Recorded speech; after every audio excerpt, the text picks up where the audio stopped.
ngayon, ang Pangulo natin, hindi sa binibuild up ko, mga kababayan, nakita nyo naman. 'Di ba? Ang isang pagpapatunay na ang Pangulo natin ay nagtatrabaho, eto po, mga ka-GP Natics. Eto. Grabe po yung mensahe ng tao na ito, ha. Grabe po ang mensahe ng isang farmer kay PBBM. Digong dito, na real talk. Bakit GP na real talk? Pakinggan natin mga kababayan kung ano ang sinabi dito ng kababayan natin. At talagang ginawaran or ginawan po niya ng kanta, mga ka-GP Natics, si PBBM. Uy, teka lang. Mukhang wala dito. Hold on. Ako, hindi ko pa ata mapakita sa inyo.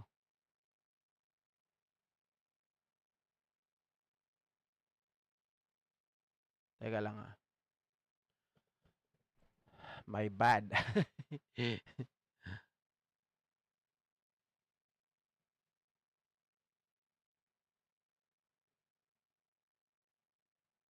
Marami pa sana tayong gustong i-topic ngayon, mga ka-GP Natics. Kaya lang, ano eh. Mamaya, try ko pa mga alas 9. Ayan. Pakinggan nyo na lang. Na naglalambing, sino si Bongbong Marcos? Ang tanong sa akin, mga farmers dito na naglalambing, bakit ngayon lamang ito dumating? Na kailangan natin pakinggan nyo farmers nang malaman nyo si Bongbong Marcos ay nandito, minamasdan lamang ang ugali mo. Pagkat mahal niya tayo. Sino si Bongbong Marcos? Ang tanong sa akin, mga farmers dito na naglalambing, bakit ngayon lamang ito dumating? Na kailangan natin pakinggan nyo farmers nang malaman nyo si Bongbong Marcos ay nandito, minamasdan lamang ang ugali mo.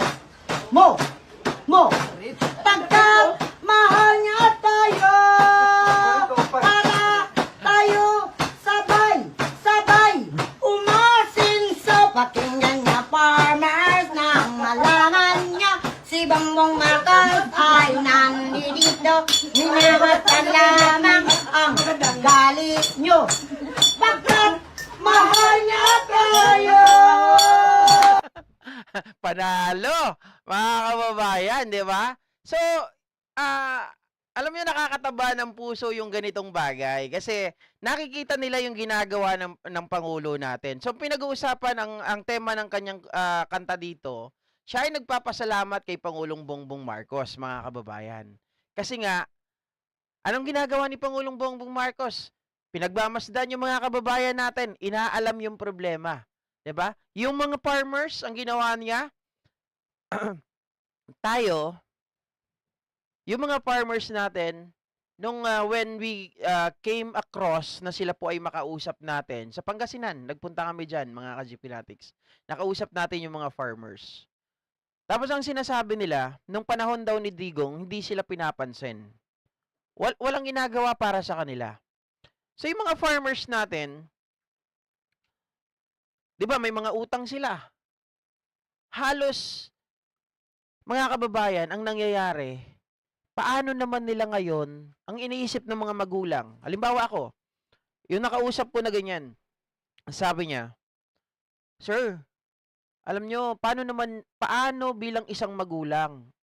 Kaya kami nagpapakapagod ngayon para makapag-aral yung anak namin. Ayaw na namin sila na manatili bilang isang farmer." Bakit naman, sir? Sir, sabi sa akin, paano naman po namin papangarapin na mag-iisang farmer? Puro kami utang. Magpa-farm na lang kami, pambayad lang namin sa mga utang namin. Siguro 3 generation, 7 generation, di namin mabayaran ang utang namin. Kami magpapakapagod lang kami dito para pambayad lang. Hindi na kami, sir, magkanda o gaga, kulang pa sa pagkain namin. Kaya pinagsisikapan namin, yung mga anak namin ay makapag-aral para tahakin naman nila yung ibang landas. Ano ang implikasyon nun, mga kababayan? Sila mismo, dinidiscourage nila yung mga anak nila na mag-farmer. Okay?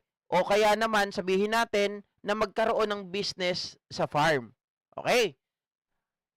Pero, binago ng Pangulo yung mindset ng tao na ganon. Ano yung naging mindset? Tinulungan ng Pangulo, o sige, may utang kayo. 'Di ba? Bayaran natin lahat ng utang ninyo. Pag binayaran natin ang utang ninyo, ano mangyayari? Sisipagan ngayon yung mga farmer na ituloy yung kanilang trabaho. At the same time, kikita na rin sila, hindi lang pangbayad at pangkain nila, mga ka-GPnatics. At dahil wala na silang utang, of course, ang implikasyon niyan, ang pinakamagandang epekto ay hindi na nila i-discourage yung mga anak nila para magtrabaho sa farm. Ang gagawin nila, i-convince pa nila ito para palawigin. At pag pinalawak yan, of course, magtutuloy-tuloy yung supply natin. Tama? Pag nagtuloy-tuloy yung supply natin, mga ka-GPnatics, ang kagandahan yan, we don't need to import. Diba? Hindi na natin kailangan kumuha ng ibang produkto galing sa ibang bansa. Kasi dito, kaya naman nating i-provide. Bakit ko sinabing sa pool si Digong dito, na real talk?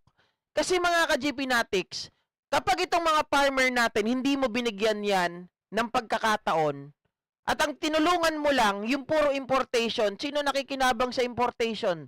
Yung mga bulsa na mayayamang tao. 'Di ba?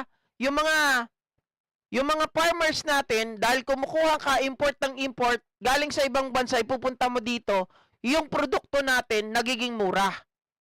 Wala na halos tumatangkilik. 'Di ba? Pag walang tumangkilik, mga kababayan, ano mangyayari? Nawawala ng gana yung mga farmers natin.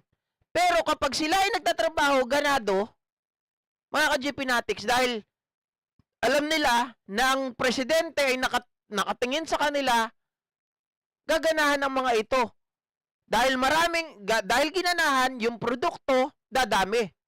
Magkakaroon ng continuous na produce ng kanilang pinagpaguran. Like, halimbawa sabihin natin, yung bigas. 'Di ba? Hindi na natin kailangan kumuha sa ibang bansa. Mga kababayan, 'yun ang magandang nangyayari ngayon. Oh, kaya ba ng nakaraang administrasyon? 'Di ba? Yung yung tarification law na nagpahirap palalo sa ating mga magsasaka. Na akala natin maganda, yung pala walang kwenta. Dahil pinabayaan nila mga ka-GPnatics na imanipula ng mga private yung tara na hindi man lang natin napapakinabangan.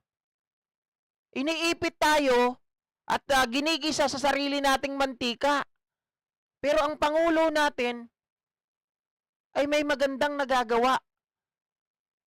Yung nakikita ng mga kababayan natin. Kaya I'm very proud, mga kababayan, na napakinggan ko ang tugtog na ito. Isa pa nga, Sino si Bongbong Marcos? Ang tanong sa akin, mga farmers dito na naglalambing, bakit ngayon lamang ito dumating? bakit ngayon lang daw ito dumating? Hindi nila naranasan kay Digong, 'di ba? Walang Digong, walang tulong galing kay Digong nung panahon na 'yon, kay Pangulo lang. Na kailangan natin, patingnan nyo farmers nang malaman nyo, si Bongbong Marcos ay nandito, minamasdan lamang ang ugali mo, pagkat mahal nga tayo. Sino si Bongbong Marcos? Ang tanong sa akin, mga farmers dito na naglalambing, bakit ngayon lamang ito dumating? Na kailangan natin, patinggan nyo farmers nang malaman nyo, si Bongbong Marcos ay nandito, minamasdan lamang mo, pagkat mahal niya tayo, para tayo sabay umasinso. Pakinggan niya farmers ng malangan niya, si Bongbong Marcos ay nandito. Minamatan lamang ang galit nyo, pagkat mahal niya tayo. Yun! Ang sarap pakinggan mga kababayan, parang kinukurot ang aking damdamin Lamang ng kanta ni Nanay. Di ba? Isang ano yan mga kababayan, parang ipinapakita lamang nito yung pag-appreciate nila sa ginagawa ng Pangulo natin. Di ba? Siyempre, matutuwa ang Pangulo natin dito. At isa pa, ito pa mga kababayan, ito yung mga